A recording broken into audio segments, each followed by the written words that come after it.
சகோதரிகளும் மேலான அன்பு உடன்பிறப்புகள்.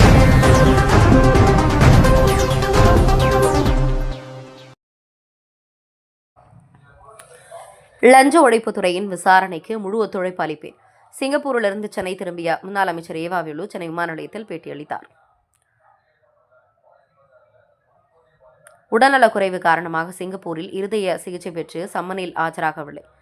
வழக்கறிஞர்கள் மருத்துவ சான்றிதழுடன் கால அவகாசம் கோரி லஞ்ச ஒழிப்புத்துறை அலுவலகத்தில் முன்னாள் அமைச்சர் ஏவா வேலு கடிதத்தை ஒப்படைத்தார். இந்நிலையில் 2வது சம்மன் அனுப்பவும் அதில் முன்னாள் அமைச்சர் வேலுவை ராஜராஜ விளக்கம் அளிக்க லஞ்ச ஒழிப்புத்துறை போலீஸ் தரப்பில் அறிவுறுத்தப்பட்டது.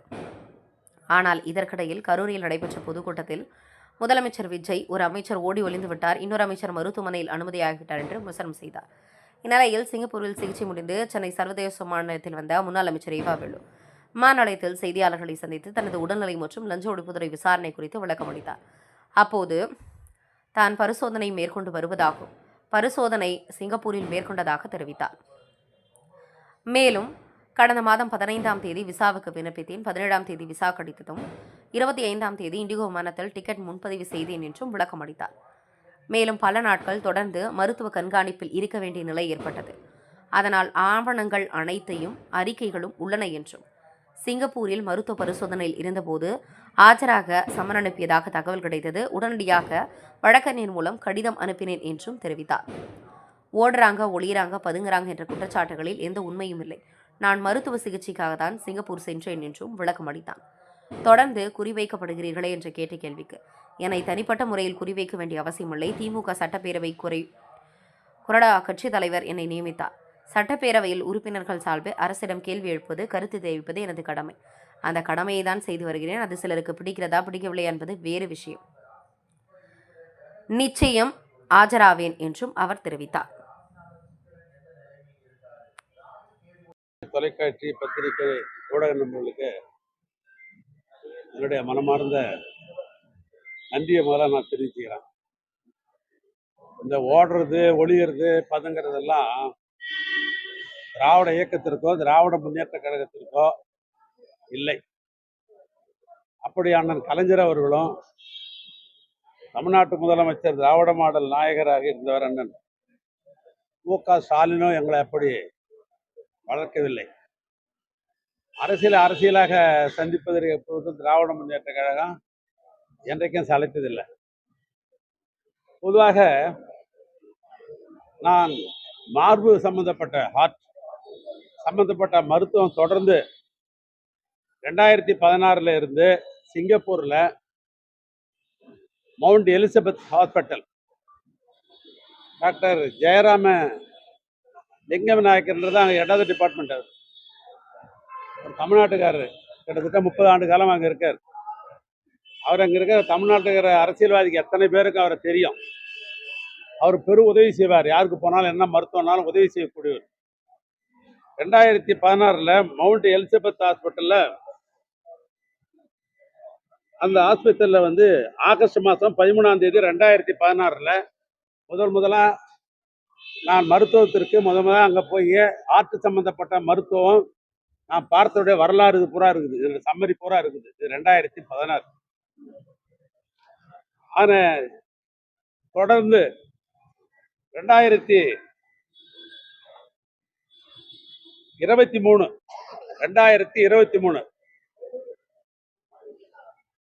Mount Elizabeth hospital life health centre தேதி 2023 29/9/2023 அதே ஹாஸ்பிட்டலில் 23 போய் அதே மருத்துவமனைக்கு சென்று என்னுடைய உடல் பரிசோதனை எல்லாம் முடித்துக்கொண்டு 2023 வந்திருக்கிறேன். இது 2வது என்னுடைய தொடர்ச்சி. 3வதாக தேர்தலாம் உங்களுக்கு தெரியும். 5 ஆண்டு காலம் இந்த ஆட்சியில் பெரும் பணிகளை இரவென்று பாராமல் பணிகளை நாங்கள்லாம் மேற்கொண்டோம். தேர்தல் வந்தது. தேர்தலுக்கு பின்னால் மீண்டும் முறையாக மருத்துவம் போய் பார்த்து கொள்ள வேண்டும், மருத்துவ பரிசோதனை செய்து கொள்ள வேண்டும் என்ற அடிப்படையில் நான் 15ஆம் தேதி, சென்ற மாதம் 15ஆம் தேதி சிங்கப்பூருக்காக போக வேண்டும் என்று நான் அப்ளை பண்ணேன். விசாவுக்கு அப்ளை பண்ணேன். இதை வந்து விசாவுக்கு அப்ளை பண்ணி போன மாதம் 17ஆம் தேதி எனக்கு விசா கொடுத்துருக்குறாங்க. 15ஆம் தேதி சிங்கப்பூருக்கு போகிறதுக்கு, மருத்துவத்துக்கு போகிறதுக்கு நான் அப்ளை பண்ணேன். 17ஆம் தேதி எனக்கு விசா கொடுக்கப்பட்டிருக்கிறது. அந்த விசா கொடுத்த அன்னைக்கு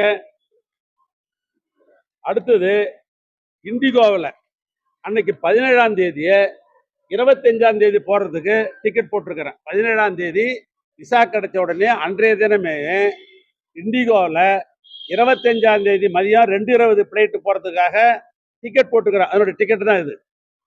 ஆனால் அன்றைக்கு 25ஆம் தேதி நான் மாலையில் புறப்படுறதுன்னு முடிவு பண்ண போது காலையில் 7 மணிக்கு என் வீட்டுக்கு காவல்துறை நண்பர்கள் சோதனை என்ற பேரில் என்னிடத்துல வந்து வாரண்ட் காட்டினாங்க. என்ன வாரண்ட்டுன்னு கேட்டேன். சார் உங்கள் வீடு நாங்கள் சோதனை பண்ணணும் சார், ஒத்துழைங்கன்னு சொன்னாங்க. தாராளமாக ஒத்துழைக்கிறேன். இந்த காவல்துறை ஏற்கனவே சென்ற மாதத்துக்கு முன்னால் இதே தமிழ்நாடு அரசு எங்களுடைய நிர்வாகத்தில் பணியாற்றிய காவல்துறை தானே, அந்த காவல்துறை என்பது அவங்க பொதுவானவர்கள் தானே, நான் முழு ஒத்துழைப்பு தரேன் அப்படின்னு சொன்னேன். அன்னைக்கு ஒத்துழைப்புக்கு வந்த அடிஷனல் சூப்பரண்ட் புகழ்வேந்தன் பேர், நான் அவர்கிட்டயே சொல்லி காட்டினேன். இது மாதிரி நான் இன்றைக்கு 2:20க்கு நான் வந்து விமானத்தில் சிங்கப்பூருக்கு மருத்துவத்துக்கு போகிறதாக நான் டிக்கெட் எடுத்திருக்கிறேன். இப்போ நீங்கள் சோதனைக்கு வந்திருக்கிறீங்க. இன்றைக்கி சோதனை முடித்த உடனே நான் நாளைக்காவது நான் டிக்கெட் மாற்றணும் அப்படின்னு சொல்லி முடித்த உடனே அன்றைக்கு இரவு அவங்க முடிச்சுட்டு போனோடனே இதே பத்திரிகை நிபுணர்களை பார்த்து இந்த சோதனை சம்மந்தப்பட்டது நான் பேசினேன். மாலையில் 25ஆம் தேதி போட டிக்கெட்டை மறுபடியும் மாற்றி 26ஆம் தேதி அதே இண்டிகோவில் மறுநாள் காலையில் நான் டிக்கெட் போட்டிருக்கேன். அதுக்கு பின்னால் இதே விமான நிலையத்தில் தான் நான் 26ஆம் தேதி நான் இங்கிருந்து சிங்கப்பூர் மருத்துவத்திற்கு போனேன். மருத்துவத்துக்கு போன பொழுது அங்கே என்னுடைய மருத்துவ பரிசோதனை எல்லாம் ஆரம்பிக்கப்பட்டது. இல்லை, எனக்கு பல ப்ராப்ளங்கள் இருக்குது. Allergy problem, neuro problem, heart problem.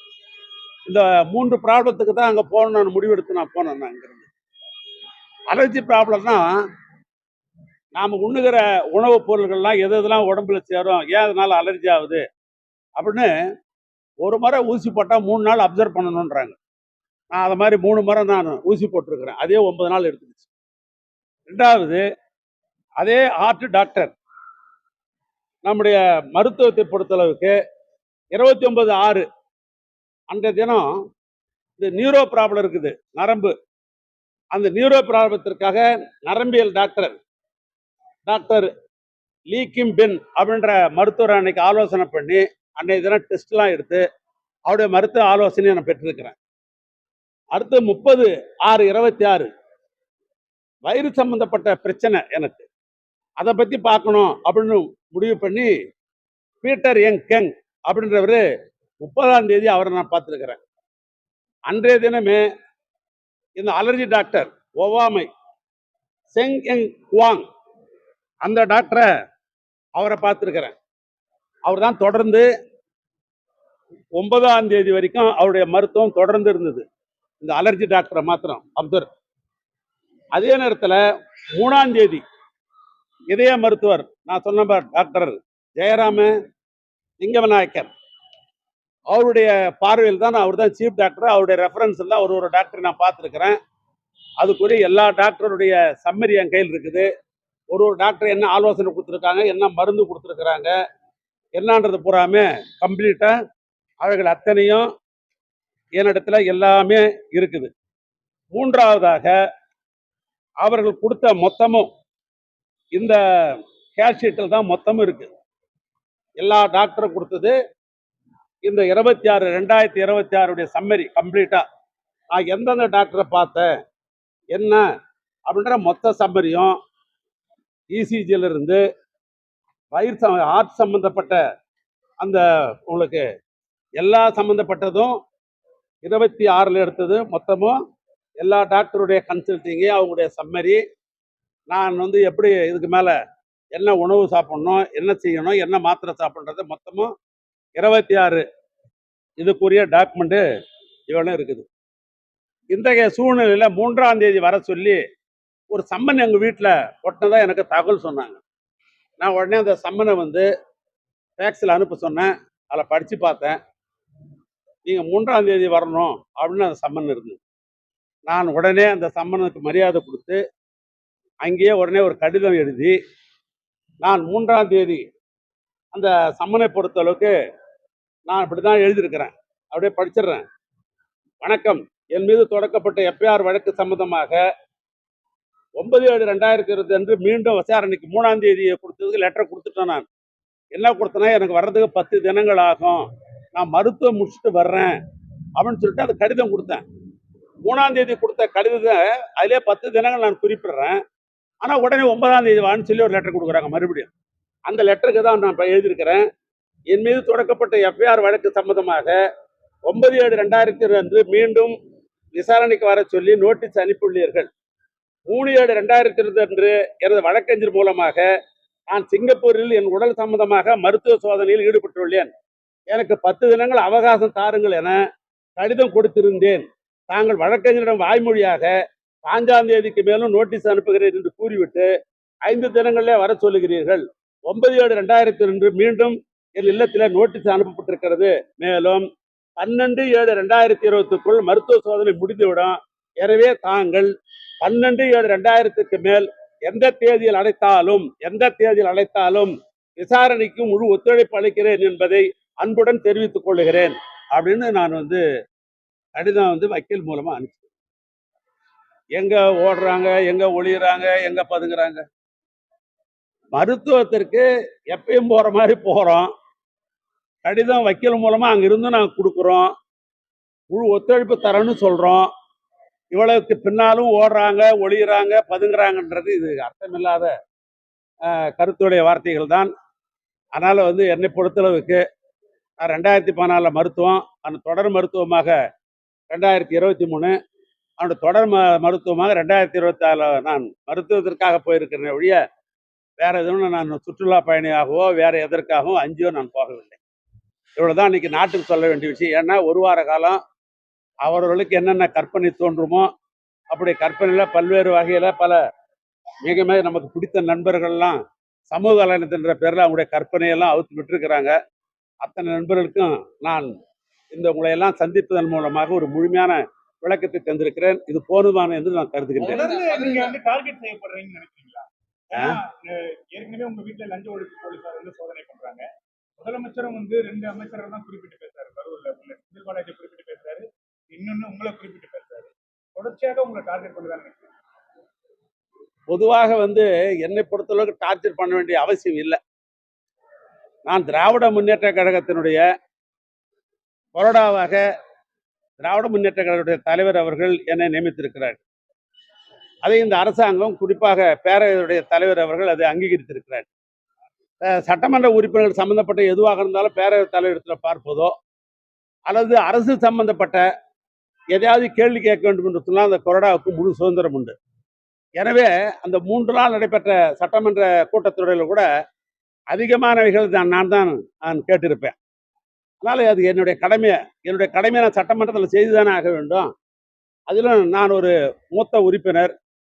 அதனால நான் கேட்க வேண்டிய கேள்வி தான் கேட்கணும். அது பிடிக்குதா பிடிக்கலையா, நான் சொல்ற விளக்கம் போருமா போறாதா, இல்லை நான் பேசவே கூடாது என்று அவர்கள் நினைக்கிறார்களா என்பது போக போகத்தான் தெரியும். 15ஆம் தேதி விசாரணைக்கு ஆஜராகும். 15ஆம் தேதி விசாரணைக்கு ஆஜராகும்.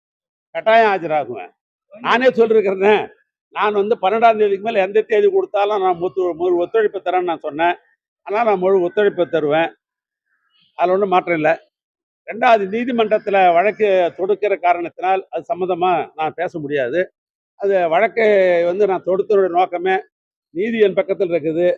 நான் கட்டாயம் நீதிக்கு தலை வணங்குவேன். நீதிமன்றம் எனக்கு நல்ல தீர்ப்பு வழங்குகின்ற நம்பிக்கை எனக்கு இருக்கிறது. எனவே அந்த அடிப்படையில் நான் எந்தவித குற்றமும் நான் புரிந்ததில்ல. குற்றம் செய்ய வேண்டிய அவசியம் எனக்கு கிடையாது.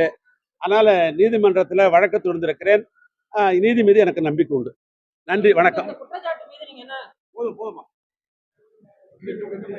என் உயிரினும் மேலான அன்பு உடன்பிறப்புகள்